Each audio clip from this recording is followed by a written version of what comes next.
teman-teman, ini kita lagi ada di Sandaran Coffee. Tadi kita udah ngomongin ya, kita lagi kumpul bareng di Entrepreneur Society di tempatnya Kak Agit. Cie. Dan Sandaran Coffee ini salah satu dari banyak unit bisnisnya Kak Agit, cie kan. Kita pengen denger ceritanya nih gimana dia dulu merintis. Kenalnya tuh dulu dari pebisnis sepatu, tapi sekarang mainannya sampai ke perut, guys. Jadi kita pengen tahu ceritanya gimana kan. Dan buat teman-teman juga bisa ikut belajar nih, salah satu yang sering banget diajakin untuk berbagi di Entrepreneur Society, cie. Nanti buat teman-teman kita pengen tahu juga nih, pengen tahu insight-insightnya kira-kira seperti apa. Tapi mulai dulu. Jadi Kak Agit, apa kabar? Baik. Kita terakhir ketemuan 2016. Nggak kenal dari 2016 ya, udah lama banget ya. Terus dulu Embel gimana tuh sekarang? Kondisi Embel masih jalan. Ya terus berjuang aja lah. Bagus, naik, turun, pandemi? Pandemi awalnya turun dulu, tapi pada saat kita shifting ke marketplace tuh ya tolong. Mantap. Justru penjualannya meningkat terus gara-gara kita optimize terus di marketplace kan. Apalagi sekarang mulai masuk ke TikTok. Oh ya, TikTok bagus banget ya. Apalagi kalau yang jualannya nge-live. Jadi guys, kita review ini gitu. Lo gitu gak? Iya, gitu. Mantap. Ada jadwal live tiap hari gitu. Ada jadwal live tiap hari ya, benar, TikTok live. Nah, terus kalau pandemi itu kena dampak, terus lu mulai ngerintis ke makanan tuh gara-gara apa sih? Gara-gara pandemi atau emang Enggak, udah lama. Jadi sebenarnya makanan tuh udah 2012. Oh, iya. Okay. Jadi sebenarnya udah cukup lama sih. Cuman memang ya namanya kita bangun bisnis naik turun deh. Yeah. Nah, apalagi pas lagi pandemi kemarin tuh kalau sektor makanan kayaknya paling hancur lah. Soalnya kan memang kita tuh punya beberapa outlet, terus memang semuanya kan memang punya kita sendiri. Jadi on store sendiri. Kita nggak ada kemitraan, nggak ada franchise. Jadi kita semua manage sendiri. Kalau sebelum COVID nggak ada masalah, tapi pada saat COVID, nah problemnya adalah hampir waktu itu tuh 90% tuh terbesar tuh dine-in kan. Jadi pada saat PPKM dan sebagainya, ya itu benar-benar drop banget kita. Nah dari situ kita, wah lumayan lah, kita banyak banget ngelakuin hal-hal yang belum pernah kita lakukan. Kita shifting produk-produk kita jadi kemasan, terus kita efisiensi, kita nyusutin menu, wah kita bikin menu murah, dan 2 tahun ini bisa dibilang sampai akhirnya kita bikin divisi coffee shop dan beberapa turunan di bawahnya yang memang masih kategori F&B lah. Cara buat kita bisa survive melewati COVID ini gitu. Dulu tunggu, dari Embel itu dari tahun berapa?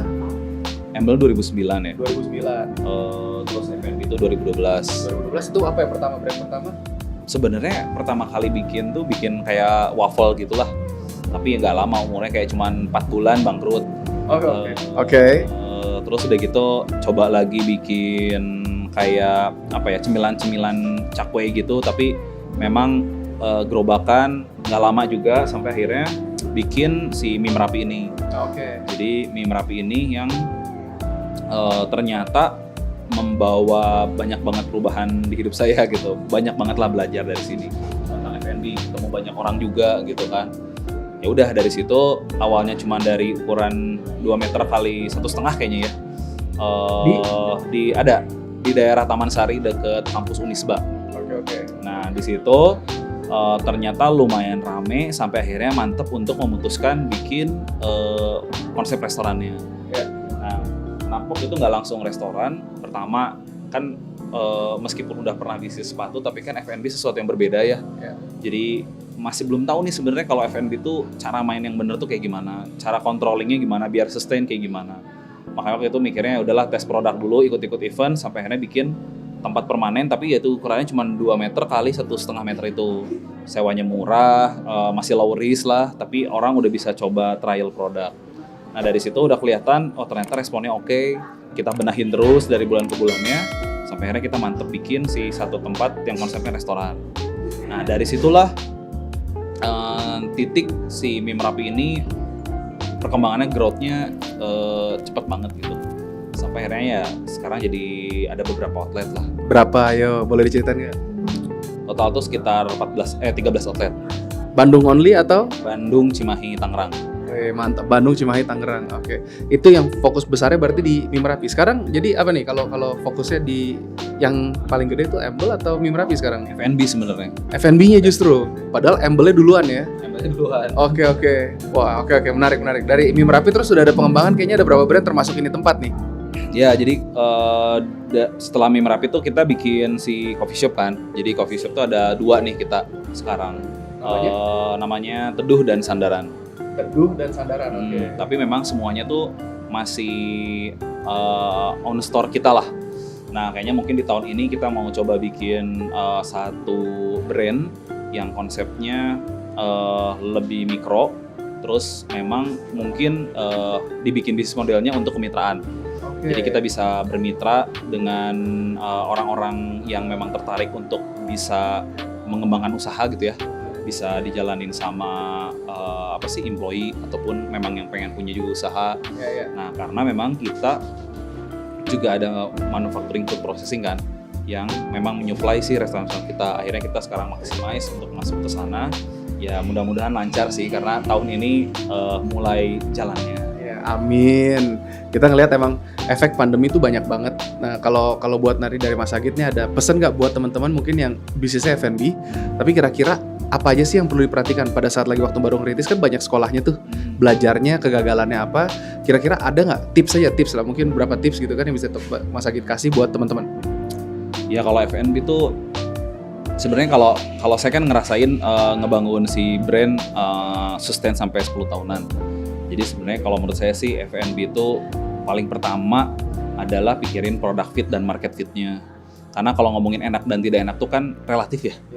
Nah, yang penting betul, yang penting kayak product fit dan market fitnya dapet gitu. Jadi belum tentu yang murah itu nggak akan laku, atau sebaliknya belum tentu juga yang mahal itu pasti akan laku. Tergantung dari product fit dan market fitnya, kita ngemasnya gimana, placingnya di mana, deliverynya ke target marketnya gimana. Nah itu sih harus dipikirin banget di awal. Terus yang kedua adalah kadang hampir mungkin semuanya tuh pasti berpikirnya dari produk, itu nggak salah. Tapi yang harus dipikirin banget gimana caranya pada saat kita udah punya produk yang oke, kita harus bisa mikirin gimana caranya maximize aktivitas marketing kita. Karena kalau misalkan kita nggak jalanin marketing di saat sekarang ini, semua itu menurut saya sekarang kayaknya hampir anak muda itu jauh lebih jago menjalankan marketing dibandingkan zaman dulu. Apalagi dengan fasilitas sosial media kan, platform yang lain.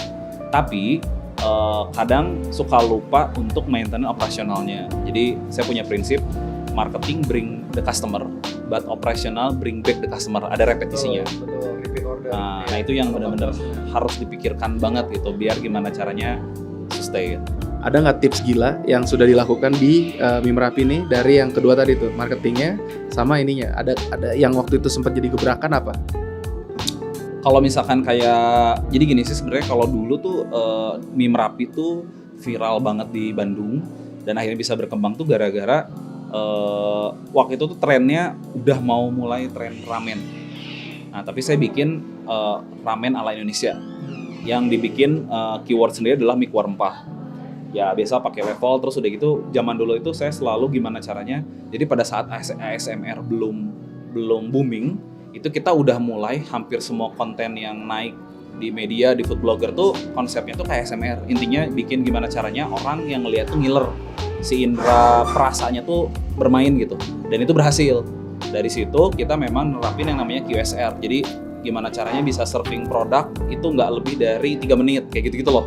Itu kita terapin gimana caranya cepat, murah, akhirnya ya repetisinya bagus. Dan yang paling penting kita tuh dulu banyak banget bikin konten sama kolaborasi sama buzzer yang sifatnya mikro justru. Jadi gain the community-nya gitu. Makanya sampai sekarang tuh ada namanya geng Mbah. Geng Mbah. Dan itu tuh sebenarnya mulai dari customer yang udah repetition sering sampai mikro buzzer yang kita kumpulin, kita maintain, kita sering bikin acara, terus kita bikin benefit tambahan yang jadi support sistemnya kita gitu. Nah, terus itu yang dijalanin sama si Mie Merapi. Nah, terus yang terbaru nih coffee shop. Di coffee shop ini sebenarnya kan kalau ngomongin coffee shop udah banyak banget ya. Dan saya yakin yang bikin produk kopi bagus tuh udah juga banyak banget. Nah, jadi kita mikir dua paralel tuh gimana caranya kita nyiptain produk winning produk yang paling fit dengan market. Artinya kita tahu taste-nya harus kemana itu arahannya, kayak misal lo mau jual makanan oriental atau mau western. Nah itu kan udah ngomongin arahan, dua-duanya enak tapi lebih market demand-nya besar yang mana. Nah kita pelajarin riset jenis es kopi susunya kayak gimana, jenis roti yang orang suka kayak gimana, itu kita pelajarin sampai akhirnya dapet. Terus yang kedua adalah kita jual vibes. Nah vibes ini sebenarnya kalau diteduh kita nemuin satu tempat itu kayak mini hutan pinus. Terus udah gitu sekitar 1.200 meter kita branding Soekarno-Hatta rasa Lembang. Soekarno-Hatta rasa Lembang. Ya, secara tempat itu tuh tempat yang bener-bener jalan cepet provinsi, banyak pabrik, banyak kantoran, gersang, tapi tiba-tiba di situ ada oase yang berupa hutan pinus. Itu kita olah areanya, kita branding sampai kalau misalkan orang lihat dari video, dari konten, dari foto tuh nggak akan nyangka ada tempat kayak begitu di Soekarno-Hatta. Nah itu sebenarnya hint-nya. Jadi kita bikin coffee shop sebagai sebuah destinasi yang orang nggak akan pernah sangka gitu, hidden gem lah. Nah yang kedua sebenarnya sandaran juga. Ini kan sebenarnya lebih ke memaksimalkan revitalisasi bangunan tua yang udah nggak kepake, pilihannya dirobohin atau kita touch up. Terus udah gitu kita bikin banyak aktivitas community di sini. Seperti? Kayak contohnya kita setiap weekend itu selalu ada acara lari bareng. Lari bareng. Oke. Ngumpulnya di sini. Nanti finishnya di sini juga. Terus kayak kemarin kan ada acara gatheringnya si K-pop. Jadi ada yang ulang tahun gitu ya. Terus dia bikin acara lah gitu community-nya. Oke. Nah, terus kayak minggu depan tuh ada nail art gitu. Jadi saya percaya banget sih kalau gimana caranya coffee shop itu bukan cuma sekedar jual produk, tapi gimana caranya jadi playground people, human gitu. Makanya aktivitasnya tuh lumayan padat banget gitu. Nah itu yang kita kembangin di hampir semua coffee shop kita. Jadi kayak orang-orang tuh kaget banget pada saat area ini gitu ya, tiba-tiba dipakai ulang tahun, terus ditempel foto-foto idolnya gitu ya. Terus mereka tiup lilin barengan, terus orang-orang kayak ini ngapain, siapa yang ulang tahun gitu. kayak generasi saya tuh kayak crazy gila gitu, kayak gue belum pernah lihat yang kayak begini gitu. Tapi kayak poppers bro, emang gitu dia komunitasnya bagus. Ternyata di generasi yang lebih muda dan mereka memang K-popers gitu, mereka ngerayain ulang tahun yang sebenarnya mungkin idolnya sendiri nggak tahu gitu ya. Iya betul. Tapi mereka kompak banget, terus fanbase-nya kuat. Betul, kuat banget. Dan itu saya ngeliat sih fenomena yang saya nggak pernah lihat sebelumnya gitu di generasi saya. Nah itu salah satu, tapi kita kembangkan gitu, yang kayak gitu-gitu. Kita bikin si tempat ini bukan cuma sekedar coffee shop, tapi jadi playgroundnya mereka untuk bisa berkumpul, ya sebagai makhluk sosial lah gimana gitu. Iya. Makanya jadi di sini kita kumpul bareng guys. Semoga nanti di Entrepreneur Society yang chapter Bandung nih sering-sering ngumpul. Nanti yang F&B dinaungin sama Mas Agit mengajarkan buat berkembang. Asik ya. Tapi kalau nanya nih, tips and tricks lagi kan mie Merapi itu ada segitu banyak cabang. Dari manajemen, problematiknya apa? Pertanyaan terakhir. Nah sebenarnya mungkin kalau dari awal problem pertama adalah SDM sih. Menurut saya SDM tuh never ending story, karena kan let's say kalau kita udah ngomongin tentang produk itu sebenarnya buat bikin jadi stable adalah kalau saya caranya adalah punya central kitchen. Jadi saya punya central kitchen, kita bikin produknya secara pabrikasi di sana. Jadi pada saat dikirim ke outlet itu memang semuanya udah tergramasi, udah setengah jadi bahkan. Tapi balik lagi Pre-cook sebagian gitu. Jadi nggak ada yang benar-benar live cooking dari nol gitu. Semuanya memang udah tersetting lah. Itu cara untuk gimana caranya quality controlnya terjadi di satu tempat gitu. Nah tapi tetap itu kan belum ready to serve ya. Nah at the end finishingnya kan akan ada di outlet, dan itu bukan masalah equipment. Equipment itu sesuatu yang bisa dibeli asal kita punya budget, punya kapital, kita bisa beli, that's it. Tapi orang yang menjalankannya, dan itu kan daily per menit, per jam, harian gitu. Nah jadi memaintain itu yang menurut saya problem terbesar. Apalagi dari segi UMKM kayak kita ini kan pertama kita juga belum pernah punya pengalaman yang memanage 100 orang, ratusan orang gitu kan sebelumnya. Jadi kita di situ berproses banget, belajar banget. Gitu. Menemukan banyak banget karakter-karakter yang unik-unik dan harus dikelola. Jadi gitu sih. Iya. Terus kayak mendeliver visi misinya perusahaan, mendeliver company kulturnya kita, itu sebenarnya tantangan terbesar. Apa yang kamu lakukan untuk melakukan itu, bro? Jadi supaya bisa tadi deliver itu. Nah, jadi sebenarnya itu proses lumayan panjang banget. Kalau saya sih ya Beberapa tips, 1, 2, 3 tips. Pertama lead by example dulu. Yes. Jadi saya selalu bilang begini dan saya pun menjalankan gitu. Jadi nggak cuman omdo doang tapi asal tunjuk-tunjuk aja nggak. Jadi ya berusaha untuk jadi leader yang makin baik. Kayak gitu. Terus itu yang kedua adalah benar-benar ngebangun banget komunikasi. Jadi gimana caranya menumbuhkan cara berkomunikasi yang baik antar tim gitu, dan itu sebenarnya dari kitanya dulu. Saya berusaha banget buat ngeduplikasi leadership di company saya. Jadi targetnya jangan sampai kayak saya tuh jadi one man show terus kan. Ya, gimana caranya ada leader-leader yang baru yang bisa menduplikasi saya, tapi juga punya karakter yang nggak similar ya, tapi maksudnya dia benar-benar bisa juga menyampaikan value yang mau kita delivery. Jadi kalau misalkan let's say nih, saya men-treatment leader-leader saya, nah dan dia pun juga harus, leader yang saya treatment tuh harus bisa men-treatment juga staff-staff di bawahnya. Jadi nggak bottleneck gitu. Nah itu yang kita lakuin. Terus udah gitu biasanya sih kita selalu punya program kebiasaan-kebiasaan kecil yang kita lakukan secara rutin. Tujuannya apa? Buat terus bikin frekuensi kita tuh sama. Seperti apa? Contohnya misalkan, ini hal-hal paling kecil doang ya, kayak misalkan setiap ada ulang tahun tuh kita selalu kasih perayaan di semua level ya. Terus udah gitu kita selalu bikin yang namanya casual dining. Jadi kayak sebenarnya kayak ngebahas secara ringan, cuman dalam balutan makan malam gitu. Terus kita selalu bikin exercise workout, jadi kayak ada kegiatan-kegiatan olahraga yang kita lakuin bareng. Itu tuh kita lakuin banyak hal lah kayak gitu-gitu. Jadi gimana caranya di kantor tuh kita profesional, tapi di luar tuh kita jadi kayak temen juga.